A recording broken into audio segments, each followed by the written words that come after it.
Rise and Shine. Mengawali Selasa ceria ini, yuk kita sarapan informasi dulu bersamaku Anisha Azni di Narasi Pagi.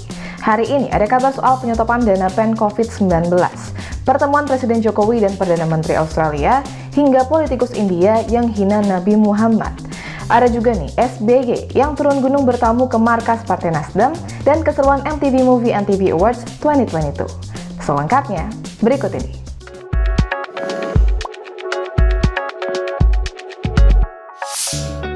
Pemerintah berencana menyetop dana pemulihan ekonomi nasional atau PEN COVID-19. Apa ya pertimbangannya? Hal ini disampaikan Menteri Koordinator Bidang Perekonomian Airlangga Hartarto dalam rapat kerja dengan Badan Anggaran DPR RI. Senin 6 Juni 2022, Airlangga menyatakan akan menyetop dana PEN COVID-19 tahun ini. Pada 2023, Komite Penanganan COVID-19 dan Pemulihan Ekonomi Nasional atau KPCPEN akan dibubarkan. Sebagai gantinya, pemerintah bakal membentuk Global Crisis Response Group atau GCRG. Airlangga menyebut lembaga ini akan membantu Sekjen PBB dalam penanganan krisis energi, krisis pangan, dan krisis utang. Hingga akhir 2021 lalu, penyerapan anggaran KPCPEN sebenarnya belum optimal. Menteri Keuangan Sri Mulyani saat itu melaporkan bahwa beberapa program komite itu tak bisa dijalankan. Dari 744,77 triliun yang dianggarkan, hanya 88,4% atau 658,6 triliun rupiah yang dieksekusi. Sementara itu, Airlangga juga meminta tambahan anggaran untuk kementeriannya. Ia minta tambahan 82 miliar rupiah sehingga pada 2023 Kemenko Perekonomian mendapat anggaran 554,1 miliar rupiah. Kata Ketua Umum Partai Golkar ini, tambahan anggaran itu diusulkan karena kementeriannya mendapat beberapa penugasan khusus tahun depan. Misalnya, soal kawasan ekonomi khusus, transformasi ekonomi digital, dan kebijakan perdagangan karbon. Nggak cuma Kemenko Perekonomian yang minta tambah anggaran. Kementerian Sosial juga minta tambah nih. Menteri Sosial Tri Risma hari ini mengajukan usulan tambahan anggaran senilai sekitar 17 triliun rupiah. Anggaran tersebut digunakan untuk beberapa program Kemensos, yakni program Keluarga Harapan, penanganan korban bencana alam, dan bantuan penanganan korban bencana sosial serta non-alam. Ada juga anggaran untuk anak yatim, biaya belanja bantuan sosial BLT minyak goreng, dan biaya penyaluran program kartu sembako. Anggaran pemulihan ekonomi di-stop. Anggaran kementerian naik. Ya, semoga kinerjanya juga ikutan naik ya. Perdana Menteri Australia Anthony Albanese menemui Presiden Joko Widodo di Istana Bogor 6 Juni 2022 kemarin. Mereka merundingkan soal kerjasama bilateral kedua negara.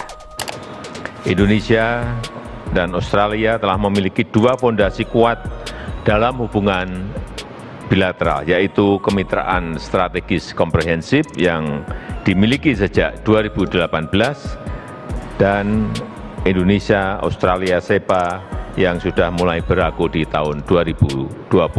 Dan dalam pertemuan bilateral tadi kita membahas dua isu besar, yaitu upaya memperkuat kerjasama bilateral dan saling tukar pendapat mengenai berbagai isu di kawasan dan dunia.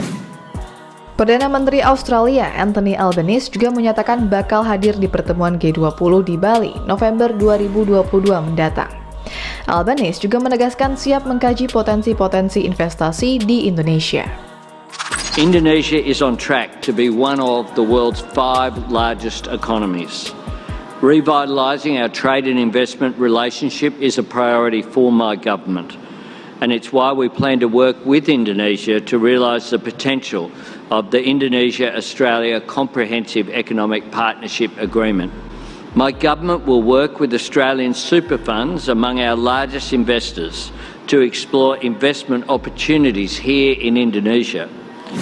Kedua pemimpin negara ini terlihat berbincang serius tetapi santai sembari berkeliling menggunakan sepeda bambu di kawasan Istana Bogor. Presiden Jokowi juga menawarkan sepeda bambu itu agar dibawa pulang Perdana Menteri Albanese. Intermezzo nih, sepeda bambu buatan Singgih Kartono warga Temanggung, Jawa Tengah ini dibanderol dengan harga sekitar 5,5 juta rupiah.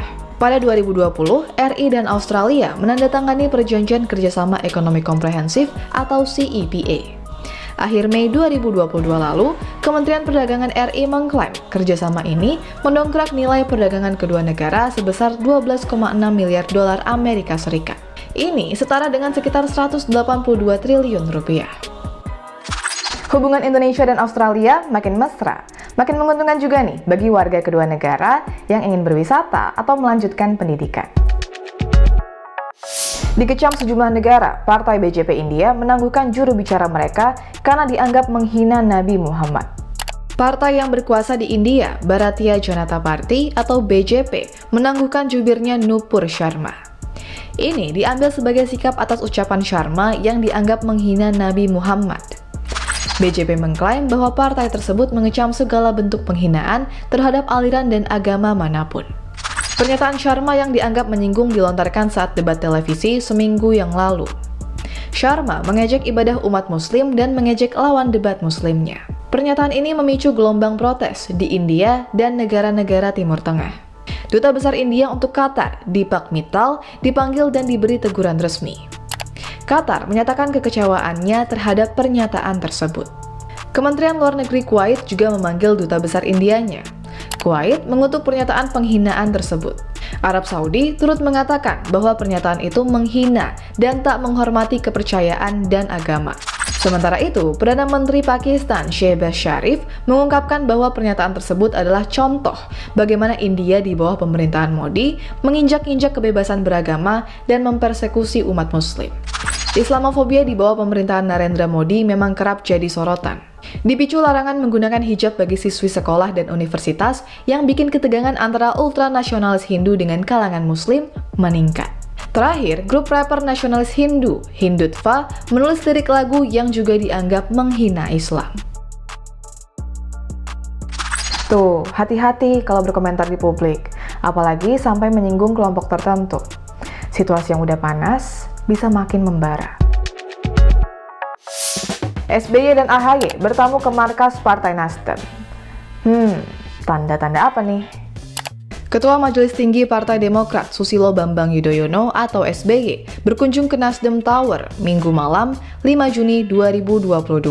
SBY juga membawa putranya sekaligus Ketua Umum Partai Demokrat Agus Harimurti Yudhoyono. Di sana, keduanya bertemu dengan Ketua Umum Partai Nasdem Surya Paloh. Pak SBY udah turun gunung nih. Juru bicara Partai Demokrat Herzaki Mahendra Putra menyatakan bahwa kunjungan SBY dan AHY adalah balasan dari lawatan Surya Paloh ke Amerika Serikat. Saat itu, Surya menjenguk SBY saat menjalani perawatan di Rumah Sakit Mayo, November 2021 lalu.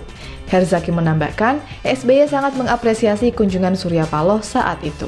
Sementara itu, Sekretaris Jenderal Partai Nasdem, Johnny G. Plate, mengatakan bahwa pertemuan tersebut berlangsung privat. Johnny juga mengungkapkan SBY dan Surya saling berbagi pandangan jelang pemilu 2024. Mendekati pemilu 2024, safari politik antar elit emang kelihatan makin sering terjadi nih. Sebelum ini, bos besar Partai Gerindra, Prabowo Subianto, juga bertemu Surya Paloh. 3 ketua umum parpol, yakni Partai Golkar, PAN, dan P3, bahkan sudah mendeklarasikan koalisi Indonesia Bersatu. Sementara, dukungan Presiden Joko Widodo dan barisan relawannya terlihat memberi kode keras dukungannya ke Ganjar Pranowo. Menurut Gun Gun Herianto, pengajar komunikasi politik UIN Syarif Hidayatullah, gerak-gerik para petinggi parpol adalah konsolidasi kekuatan. Saya ini udah fase konsolidasi kekuatan. Ya mungkin di tahap pemunculan itu sudah beberapa bulan lalu sudah dilakukan uji aksi reaksi begitu ya. Sekarang ini komunikasi politik dalam konteks mengonsolidasikan kekuatan seperti misalnya KIB itu sudah mengonsolidasikan kekuatan meskipun tidak punya figur kuat, ya kan? Nasdem mungkin akan mengonsolidasikan nama tanggal 15 sampai 17 Juni ini dengan cara mengerucutkan dari sekian nama menjadi 3 nama meskipun belum tentu prosesnya mudah. Menurut saya poros ketiga yang mungkin terbentuk itu bisa diinisiasi oleh Demokrat dengan Partai Nasdem dan PKS gitu. Jadi poros pertama adalah PD Perjuangan Partai Gerindra dengan 206 kursi. Kemudian poros kedua itu akan diisi oleh Golkar, PAN, dan P3 gitu dengan 148 kursi. Berarti di atas ambang persyaratan yang disebut presidensial threshold minimum 115 kursi karena 20% kursi DPR atau 25% suara sah nasional. Nah, poros ketiga adalah Partai Nasdem, Partai Demokrat, dan Partai Keadilan Sejahtera. Itu sudah memungkinkan jadi satu poros dengan 163 kursi. Ya, sudah mulai berlomba mencari kawan menuju 2024. Yang tertib ya, jangan gontok-gontokan. MTV Movie MTV Awards 2022 rampung digelar. Dari film terbaik sampai ciuman terbaik, yuk kita simak daftar jawaranya. Spider-Man No Way Home dan serial Euphoria jadi bintang utama dalam penghargaan tahun ini. Franchise superhero dari Disney dan Marvel itu meraih penghargaan film terbaik. Spider-Man mengalahkan film Adiwira dari semesta DC, The Batman. Sementara Euphoria meraih penghargaan acara TV terbaik. Serial itu unggul dari Inventing Anna, Loki, serta serial asal Korea yang sudah banjir penghargaan, Squid Game. Menangnya Spider-Man dan Euphoria juga diikuti berjayanya aktor dan aktris pemeran film tersebut. Tom Holland yang memerankan Peter Parker didapuk sebagai aktor film terbaik. Sementara Zendaya yang memerankan Drew Bennett di Euphoria mendapat penghargaan aktris TV terbaik. MTV Movie MTV Awards nggak cuma punya penghargaan yang itu-itu aja nih. Ada juga penghargaan hero terbaik yang dimenangkan Black Widow. Lalu, villain terbaik dimenangkan Daniel Radcliffe dalam The Lost City. Ada juga ciuman terbaik yang diberikan kepada adegan ciuman Puppies and the Snake di film Jackass Forever. Wah, seru banget ya gelaran MTV Movie MTV Awards tahun ini. Gimana? Idolamu dapat penghargaan nggak? Terima kasih banyak sudah bergabung di Narasi Pagi. Besok kami akan hadir lagi seperti biasa pukul 8 waktu Indonesia Barat di live Instagram Narasi Newsroom dan Mata Najwa. Sehat selalu dan sampai jumpa.